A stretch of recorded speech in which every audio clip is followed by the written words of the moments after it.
How's it going, everybody? MyCupOfTea here, back to the reaction video, and we're here to watch some more spooky videos for Halloween, or October I should have said. Yay, yay. Now today, we're here with Casual Geographic, which I think is the first time we actually watched a video on the channel from him. Because I have watched his videos before in the past, like on my own, like before I had my reaction channel, and he's a funny dude, But today, since we're in October, I scrolled through because I wanted to watch a horror-related video, and I found one that caught my eye instantly. So today, we're going to be watching The Unspeakable Horrors of the Deep Sea featuring LindsayNikole. I never heard LindsayNikole before, but this should be a fun to watch. Also, in this thumbnail, that has to be fake because that's a freaky looking shark. Yeah. Also, gotta give a big shout out to Madness Arcade. Bam, shouts out to you, Madness Arcade. Shouts out to you. I didn't forget, I'll be reading the comments. I saw this. I was waiting for the right time to watch Casual Geographics, and this is that time because October is here. I found me a spooky video. Let's get it. Yeah, I don't like the deep sea because, well, I don't like water, period. Like going in the water because I can't swim. Scary stuff down there in the sea. I ain't want to do it. And so let's watch a video about the deep sea because that's going to help me. You've probably heard me say that I'd rather eat 10 pounds of Popeye's biscuits with no drink than ever go out into the ocean. I heard about the Popeye biscuits one, yeah. I'd rather ride cross country on a bike with a hot grill for a seat than spend half a second in the deep sea. That's wild. There's a lot of living nightmares and paralysis demons come to life if you sink the anglerfish? Oh god. And the megalodon is not one of them. Yeah, You'll often hear this dead, thing right? about how the prehistoric apex predator never got discontinued. It's just chilling a step above hell in the abyss. This is cap. For actually three good reasons. One, there just isn't enough food to sustain a 60-foot you to the natural order. Two, if nature did keep the same jumbo jaws that peaked in the Pliocene, we at least would have seen a body by now. We would have. And number three, why do y'all want this to be alive so bad? I don't understand. Way worse things I want it dead. Like, I would have. What do you mean there's worse things down there than a megalodon? What do you mean by that? It's a big shark. What's worse than a megalodon? Why do y'all want this to be alive so bad? I promise you there's way worse things down there. Like, I would evacuate my bowels if I ever saw a giga great white shark. But put me in front of a T-posing squid and I'm shitting more bricks than the entire city of Newark. The big fin squid is easily one of the most disturbing things alive as I'm saying. What is that? It's a T-posing predator with arms estimated to max out at just under 30 feet. Ooh, that's long arms. The big fin catches bodies by dragging those arms, which can be easily 20 times its own body length, along the ocean floor like trawling nets and feeding on whatever poor soul accidentally bumps into them. You're gonna hear me say believe or we think a lot, and that's because we don't know a whole lot about them. Almost every sighting and virtually every specimen studied were either juveniles or paralarvae. We have no way of knowing exactly what the heck is that? Get that away from me. All we know, this could be Junior, and we just haven't seen Mama Big Fin. I don't want to see Mama. Who would have thought that just putting elbows on a squid would instantly turn it into the spawn of Satan? Oh, and if you thought the Big Fin was just this slow, passive floating predator, then you're seriously underestimating the ocean's ability to massacre your mental health. And if you're curious, this video was taken about 7,000 feet down in the Gulf of Mexico. But considering they're believed to be the deepest living squids at about 20,000 feet, I have a theory. This is a juvenile, and the big boys are the ones shacking it up down in the crotch of the ocean. But they good can news, stay down the in the big fin ocean. Probably only feeds on small fish and crustaceans. Bad God. News, there are squids big enough to beef with the biggest predators on the planet. Why are you saying this to me? The biggest predator on the planet that isn't a disgraced former YouTuber is the sperm whale. Which the biggest predator on the planet that isn't a disgraced former YouTuber. I see what you said. The biggest predator that's not a disgrace. I see what you did there. That was slick. That was nice. Is the sperm whale. The sperm whale. Which would have to be one of the most traumatizing things to witness during their 2-hour hunting expeditions down in the deep sea. Well, the tankiest carnivore on Earth regularly runs fades with the giant squid. And by giant, we're talking about calamari growing to an estimated 40 feet long. Oh shoot, Not that's only big. are they themselves predators that hunt using 20-foot tentacles, they're opportunistic cannibals that would 100% murk their entire family reunion for some calories. Now, nature high-key screwed up their character design. They have a donut-shaped brain and an esophagus running through it, meaning if they swallow something big enough, not only do they run the risk of choking to a flatline, they can also factory reset their entire personality through severe brain damage. Which is why they mitigate this by shredding their victims with a razor-sharp beak and what is essentially a tongue with teeth. They got beaks in there? That beak is such a weapon that you'll rarely see a sperm whale that hasn't been tattooed during a struggle with a giant squid. And while the plus-size cephalopod usually loses in a war with the whale, they do not make it easy. But the most disturbing thing about them is that eye. Giant squids have the most physically imposing eye in nature, with it being roughly the size of a soccer ball. Contrary to popular belief, huge eyes don't exactly help it see further, but it does mean they're terrifyingly good at noticing objects giving off their own light, which is a lifesaver since when their biggest optosperm whale is on the hunt, modern-day Leviathan disturbs glowing creatures like jellyfish and crustaceans who flash in response. Having eyes as big as our heads means the giant squid can detect and use those flashes Vampire to avoid squid? becoming a course. But that also means that if you ever go swimming in the Giga Squid's area code, the flashes you'd create mean that while you might not see it, the same animal that does its own kind dirty would know exactly where you are. And honestly, there's only one thing that could be worse than getting stalked by a school bus-sized headfoot. There's another squid with hunting tactics so spiritually upsetting, I'm not even gonna talk about it. I'm gonna go ahead and use a lifeline. Why is it always the squids? I like squids. I like calamari. The Humbl Squid, also lifeline. known as the Red Devil. I'm Lindsay, by the way. Hey, Lindsay. Humbl Squid are found in the eastern Pacific Ocean, typically between 600 to 2,300 feet below the surface of the ocean. And their nickname comes from the way they use their pigment cells called chromatophores to communicate. You're probably familiar with chromatophores through videos of different cephalopods using them to change color, blending into their surroundings, and even dreaming. And Humbl Squid notably use them to turn bright red when they're aggravated, hence the nickname Red Devil. It's very on brand. They're also extremely predatory and have been known to act aggressively towards scuba divers on rare occasion, which becomes a bit more terrifying when I tell you that they can get to 8 feet long and 100 pounds. See, right there, you scuba divers, stop that. See, don't, see, stay away from the sea. I'll stay on the beach. I'll stay in a hotel. I won't go to the beach. See, stay away from that. You deep sea scuba divers, see, might meet the squid out there. That ain't me. I ain't want to meet no red devil squid. I'm not trying to get dragged to David Doe Walker. I'm above that. Now you might be thinking, Lindsay, that is not that big. What about the giant squid and the colossal squid that can both get to like 40 feet long? What? I mean, the 8 feet was pretty long to me. The Humbl Squid is known to live and hunt in groups of up to 10. Oh, of course you need up to groups. 100? Huh? 1,000? Yes. In groups of over Why? 1,000. 1,000 squid. That's about 990 too many if you ask me. While hunting in these groups, they use their That's 999 chromatophores to too many communicate with for each me. other, coordinating movements and attacks, allowing them to take down larger prey, dragging them into the depths until they go unconscious. Scientists have identified some of these communication patterns, as you can see in this little chart, but still don't know exactly what any of them mean. But regardless, that sounds like one of the worst ways to be unalived in the ocean. Oh wait, this isn't a TikTok collaboration. That sounds like one of the worst ways to die in the ocean. So as you can see, whether it's TikTok, being confronted by a Humbl block party or squaring up with a live-action Kraken, there are many aspects of the deep sea that end up with you putting your therapist up a tax bracket. And a lot of that's because of this cute little thing known as deep sea gigantism. The idea that the cold temperature, the dissolved oxygen, and the lack of pressure from predators allow some animals to escalate to the biggest and most terrifying. That's not fake? Themselves. No, that is fake. Huh. I'm about to say hell no. I'm about to say hell no. Some animals to escalate to the biggest and most terrifying versions of themselves. You scared me for a second there. A, the Japanese spider crab, which can measure 12 feet across from claw to claw and weigh as much as a human toddler. Only thing worse than a giant spider crab is a giant crab spider. This is an Antarctic sea spider, a dinner plate-sized demon spawn that hunts by sucking the life out of its prey through its proboscis. Now technically, they're not actual spiders, but also I imagine most people watching technically don't give a especially since I don't. This That's a spider. Identifies as a face hugger. Then there's a giant isopod, which is I remember seeing that before. I hate those. I hate looking at those. No clue why you would though. And if you're looking for a truly supersized animal crossing, the oarfish should be on your list. The giant oarfish can grow to well over 30 feet long, and there have even been claims of those in the neighborhood of 50 feet. Proof why are you holding it? When we had stories about sea monsters, they weren't lying. They just didn't have all the names yet. Also, if you caught that pun earlier, we're friends now. But with deep sea gigantism and the endless expanse of ocean acting as a canvas for Shaitan to practice his art, if you dive deep enough, there be monsters. For example, this. This isn't an animal. It's a group of animals joined together in something like a hive mind. So we're not talking about it. The Tyrannus? We're talking about them. And sophonophores like this come in many forms. Like the Portuguese man-o-war armed with venom to ensure that the excruciating experience. You said the man-o-war? In many forms. Like the Portuguese man-o-war. Ooh, the man-o-war is dangerous. Like one of the most toxic animals in the world, I think, if I remember correctly. It's really toxic. This small fish, sea creature, I don't know. With venom to ensure that the excruciating experience of meeting one is permanently etched into your brain. And there's a Priodubia, a giant sophonophore that can flex a total length of up to 160 feet.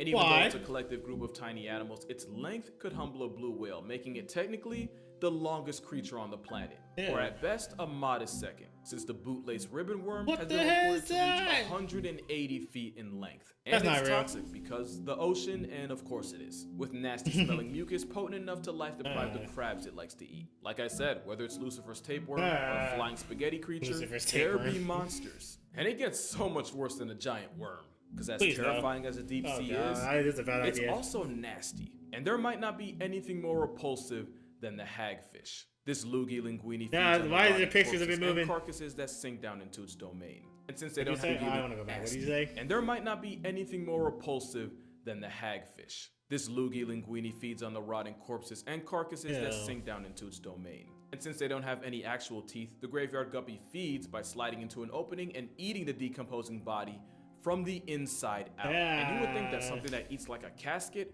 wouldn't have to worry about getting put on a plate itself. Again, you're giving the ocean too much credit. As self-defense, the hagfish will sweat buckets of slime, a phlegm jacket that's thick enough to clog the gills of anything hungry enough to F around and unlucky enough to find out. To the point where this is the end game of a truck transporting hagfish on the highway, crashing. Now, you've definitely seen this picture before, but have you ever stopped and asked yourself what they were doing there in the first place? You remember how I said nothing that eats like a hagfish should ever have to worry about getting eaten? Well, simple. For these hagfish, their final destination were dinner plates in Asian countries such as South Korea, where they're considered a delicacy. Now, I'm not one to judge other cultures, but eaten. Well, simple. For these hagfish, their final destination were dinner plates in Asian countries such as South Korea, where they're considered a delicacy.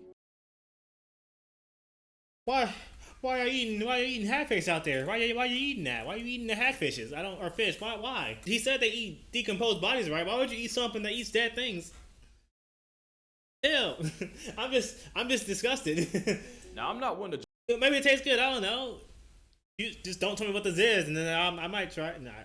Judge other cultures, but we seem to have a habit of constantly trying to eat all the things nature went out of its way to tell us not to. But one thing you won't see as a main course is something ironically named after a fruit. The sea cucumber is like the hagfish in that its meal prep consists of all the things we normally flush, burn, or bury. All the soul evacuated bodies that sink down to the ocean floor instantly get put on the cucumber's grocery list. It's a literal bottom feeder, and I mean that since they'll also make a meal out of feces. But like with vultures, if Thanos had beef with sea cucumbers, the world would become an infinitely more disgusting place. That's not the only way sea cucumbers contribute to society. They're also often used as a protective bunker for fish, and well, let's just say they break in through the back door. Oh yeah, it's a violation of the highest natural order. It gets worse when a pearlfish decides to have a playdate right next to its prostate. I don't even know if they have a prostate, but you get what I mean. And if that makes you uncomfortable, here's an ad to give you time to mentally prepare for what's next. This adorable little guy is known as a basket star.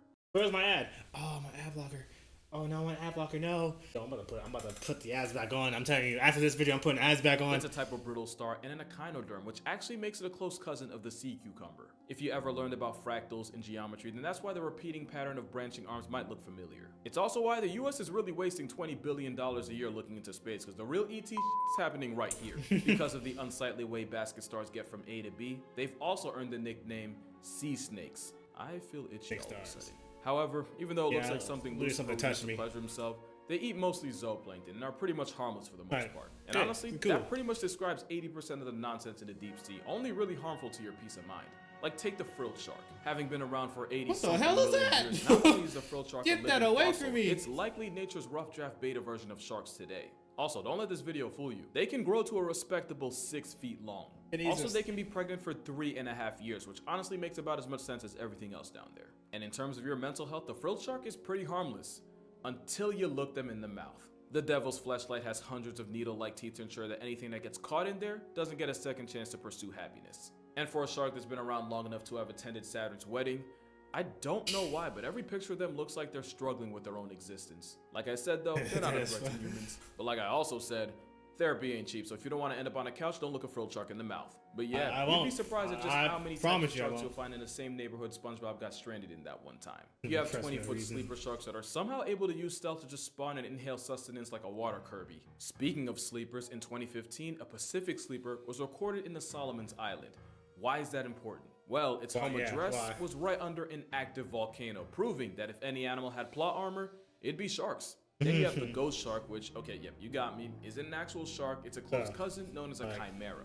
The ghost part, though, that's on brand. They kind of remind me of the dry bones fish from Mario. The ghost otter shark doesn't even have the teeth you'd expect it to have, but instead they have plates that they use to grind up food. But since nature's constantly overcompensating, chimeras do have venomous spines that are harmful to more than just your mental well-being. But by far the weirdest thing about them, chimeras have a tenaculum on their forehead. A tenaculum is a reproductive organ, meaning this fish has a yeah, on his forehead. Venom and that aside, this fish fresh out of Tim Burton's Wet Dream is actually pretty cool looking. And I'm just gonna say it, I think they're cute, and I'm perfectly fine with standing on that hill alone. However, I don't think you'll find a single soul on this next shark's hill. Feast your eyes on the Goblin Shark. A Goblin, dog I heard about looking that fish before. with a mouth that snaps like nobody's business. They're rarely seen, but are known to live in oceans all around the world, at depths of up to 4,200 feet below the surface Stay of down the there ocean, forever. and are estimated to get to 18 feet long, which is really big for a Yes, deep sea yes, shark. You yes, might have it seen is. videos online of their jaws just fully ejecting Oh, from no, their brain cage. I haven't. In a process called Until today. slingshot feeding. It's kind of what they're known for. Their upper and lower jaws lunge forward away from the skull, engulfing their prey. I know it probably seems ridiculous and almost alien, but it's actually not uncommon. Most fishes have jaws that aren't entirely attached. One might argue that the goblin shark is the most extreme example of this look, until you see a video of the sling jaw wrasse, who use suction feeding to snatch up their prey. They look like they have a trombone stuck in What their the mouth. Goblin sharks have hell? a particularly long snout, and it's not for nothing. They have sensory structures, pores all over it, that help them locate their prey, like squid, fish, and crustaceans. And I am personally grateful I am not a squid, fish, or crustacean. Same. Yeah, Me goblin's the here. right word for the only shark in the world with a receding gum line. But you gotta admit, yeeting your own jaw to catch calories is pretty metal, and you're gonna find that a lot of the creatures rolling in a deep No, I will not admit that. That is terrifying. yeeting your own jaw to catch calories I will is not. pretty metal. I will You're not gonna say it's find that metal. A lot of the creatures rolling in it deep have evolved some of the most creative ways of bagging groceries. Probably the most popular is the anglerfish. fish that nearly turned Nemo into an orphan. The anglerfish has two defining trauma. personality traits, and one of them is that fishing lure hanging right in front of those life-canceling jaws. That light actually comes from bioluminescent bacteria shacking up inside a modified fish. But when I found out this is actually a real fish or a creature, I'm like, no, it's not. It's not fake. It's not just from Nemo. It's actually a real thing. That terrified me in Nemo when I was a kid. So when a bite-sized light work swims up to the light thinking it just cops some easy protein, the angler ensures that some fish out there never sees its father again. The other thing anglerfish got clout for is their mating habits. I'm not gonna get into it, just know that if your marriage looks anything like theirs, you're gonna need both a divorce and a restraining order. And you know what? Intensive Why? therapy on top of that, extra-freaking-viciously. Nemo's Oh. paralysis demon isn't the only deep-sea creature to there's it. weaponize light. This distinguished gentleman is known as a stoplight loose jaw, and its defining trait is that it uses a red light to hunt, which turns out to be a massive cheat code, since the longer the wavelength of a color, the less energy that wavelength has, and the faster it gets absorbed by water. And since the color red has the longest wavelength out of all of them, it's the first one to get absorbed. This is why red light can't reach the deep sea, and the animals living in the abyss that are red actually appear black, which makes it easier for them to hide from predatory smoke. But with a stoplight using red as a searchlight, it's pretty much cracked at this version of hide and seek. Not to mention, since most of the life down there can't even see red, Like a torpedo. it's able to catch bodies while also not giving up its location to predators or the prey it packs up. This Right. fish really evolved a whole wall hack and a real-life invisibility This is code. a Tell me stealth that's fish. crazy. And This that is a freakish stealth overbite fish. ensures that once prey is found, it's lost forever. But why hunt prey when you could just sit and wait for it to come to you? That's the entire playbook True. for the deep sea lizardfish. Just look at that smile. Yeah. You know he's on nefarious time. And at over 2 feet long, they earned the title of being one of the premier apex predators of the deep sea. As a Oh? habitual camper, they lie waiting for life to pass them by before they lunge and use hypodermic needles for teeth to cancel it. Oh, what And they're with called? the title Oh. of being one of the premier apex predators of the deep sea. As a habitual camper, on sea lizardfish, you could just sit and wait for it to come to you. That's the entire playbook for the deep sea lizardfish. Deep sea lizardfish. If I ever play like a Call of Duty or a shooter FPS game and I see someone camping, I'm calling them deep sea lizardfish. You deep sea lizardfish over there, how dare you? Look at that smile. Staying in one You know spot, he's on nefarious waiting time. for me. And at over 2 feet long, They be like, they earned "What the did you title say of to being one me?" of the premier apex predators of the deep sea. As a habitual camper, they lie waiting for life to pass them by before they lunge and use hypodermic needles for teeth That's to been cancel. quite a video. And with apex standing for anyone providing smoke gets extinguished, lizardfish don't hesitate to turn their own kind into coffee. Of course, who And with cares? the whole Family point of ties. those I'm- teeth being to hold Tired of struggling, meat. panicking prey in place, they make sure they don't live long enough to learn from their mistake. But as much of a therapy build as Gecko Scary. Guppy's mugshot might be, it might not even be the worst headshot in the ocean. How? Not as long as this Oh, is shit, still a what the factor. fuck is I that? don't know anyone who would Oh, waste the shit. oxygen Oh, trying what to is defend that? this. What is that? Many say this is a face No, you won't, Lindsay. You take it back. I don't know anyone who would waste the oxygen trying to defend this. I would. Many say this is a face only a mother could love. Well, Yes. then maybe he is my son. This is the deep sea telescope fish, one of the most stunning creatures of the deep tropical oceans. They're found at depths of about Stunning. 1,600 to 6,600 feet below the surface Needs to be of deeper. the ocean. I Needs to can't be- say that normally. Oh, shit. Surface of the ocean. And like you'll see if you look up photos of them online, they are Never. often photographed at unfortunate angles that don't do them any justice. They're- They orient they themselves deserve upwards, no standing justice. out vertically in the water column, as they use their specially adapted eyes to hunt. for the silhouettes of their prey. There are two species of telescope fish, Gigantora indica and Gigantora chuni. Don't be fooled by their genus name, which makes them sound like they're gigantic. That is not the case at all. Indica only gets to about 8 inches long, and chuni a measly 6. They are just little guys. Gigantora actually translates to big tail, specifically. They are about half tail. But if they happen to latch onto a snack that's a bit bigger than their own size, that's no problem at all. They underwent a series of skeletal reductions that allow for more room to just fold it in half. That's right. They are expert folders. In 1920, reductions that allow for more room to just fold Able to fold their prey in half. Oh. it in half. That's All right. right. They are expert folders. In 1925, scientists found a 5.5-inch long viper fish inside the stomach of a 3-inch long telescope fish. They described it as neatly folded, an incredible quality possessed by the lovely telescope fish. Yeah, I'm sure if we gave it Blistex and a hairline restoration surgery, he'd be cute. But That that's just but me. they laid That sound being effect said, right there's there. a lot of pretty dope things just chilling in the deep. Take the barreled-eyed fish. Okay, The fish here we with a go. transparent head that means it can spot ops or prey directly above it, thanks to those 2 green gummy-looking orbs that are actually its eyes. Or Okay. the ultra-rare giant phantom jellyfish. That looks equipped nice. with 30-foot That looks arms nice. makes this ET understudy the length of a whale shark. And when I say rare, I mean this jelly's only been seen like 100 times in the history of mankind, so the fact wow. that you're watching this right now is kind of wild. Then you have the deep sea Dumbo octopus that copes with stress by turning itself into a Dumbo. ball to discourage predators from eating it. And if this right here looks familiar, yeah, right to his thighs. The vampire squid does the inverse, as they'll turn themselves inside out and into their own personal panic room whenever they're pressed by a possible predator. And how about a sea pig for you? Take everything pig? I said about sea cucumbers and forget it for a second, because honestly, they're just really cute in a way I can't fully explain. Hey, But it's that's not you, hard buddy. to see Oh, what makes this squid nope, instantly never mind. serotonin. Rosia pacifica, or the stubby squid, is actually more like a cuttlefish. It's also a cuddly fish, and it's nature's apology letter for the sheer trauma it saturated the ocean with. It's actually real, and those arts and crafts looking eyes help it catch prey on a nocturnal schedule. Oh, It's also okay. important as an environmental indicator, since scientists will often study their responses to changes in water pH and use that to determine how polluted the water is around them. Oh, that Which thing is you would think would earn camouflage. this anime octopus the respect of the scientific community. Well, you'd be wrong. There's a video where some scientists found one, and let me just say, not even Hiroshima got roasted that hard. But that's gonna do it for this video. Make sure you go ahead and drink Dang, water, all right. hug your moms, go subscribe to Lindsay's. But that's What is gonna it? do it for this video. Make sure you go ahead and drink water, hug your moms, Hug go your moms. subscribe to Lindsay's channel. Link will Okay. be in the description. Shout out to Lindsay for being in this video. Shout out, and I'ma Lindsay. see y'all in the next one. It's like they look fake, like Davy They Jones. look like googly eyes. They look like they just painted them on. It looks so fake. So Is it- someone is it else moving? with him just came before and just left it here. It's like some little kid dropped their toy. That is true, yeah. It doesn't look like it's real. Oh man, He's awesome, though. he is awesome. That's a good focus No, right there. seriously, what's Great wrong with focus, his eyes? Justin. It's freaking me out. I want to see him move. It's a. Do something. Do something. Flash our lights. I don't think it's gonna move. Let me make sure. Alright. Alrighty. That was fun, interesting, creepy. I don't want to say it was a fun video because I was not having fun halfway in the beginning. I was more disturbed.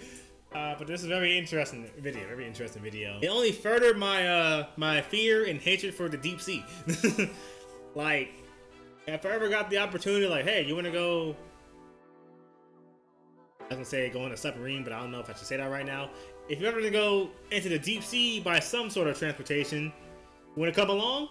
No, never, never. Back away from me, person. I will never go to the deep sea. Go ahead and subscribe to Casual Geographic because I like his content. Yeah. So, like the different types of anglerfishes, no, they're not anglerfishes, but different type of anglerfish that are like the deep sea lizardfish and the other ones that have like the creepy face. Yeah, hate them. I hate looking at that. I hate it. No siree. No siree. Will not. No, nope. Some of the squids were kind of cool, except for like the ones in the beginning. I'm like, oh, you guys are freakishly long. That's some super long legs or tentacles. But no, this was very good though. Very good video. Very good video. We're definitely gonna watch some more videos from Casual Geographic in the future. But yeah. We continuing the horror marathon October. We're gonna wrap it up here. Hope you guys weren't too creeped out. I was creeped out with some of these photos. Tell you, man, that deep sea life, I dread it. I dread it. I would rather see what's out. No, I don't want to see what's out in space either. I don't know, man. Well, there's probably more scary stuff out in the deep sea than space because we don't know really what's out there in space. Plus planets and stars and whatnot. But it's not about that. Let's just end this right here. So, again, hope you enjoyed my reaction and thank you for watching. My cup of tea is out of here. And goodbye, everyone. Anyone that does deep sea diving, I pray for you. I pray for your safety. Hopefully, you never run into these types of animals. Well, some of them you will never run into unless you're like, no, you can't even run into them, like, because that's way too deep. You'll be killed by the pressure. There's no way. That's impossible. But there's some animals I think on this list you might see. Because again, there's one like deep sea creature that attacks scuba divers. Watch out for that one. I don't know what it was, but watch out for that one. Protect your life.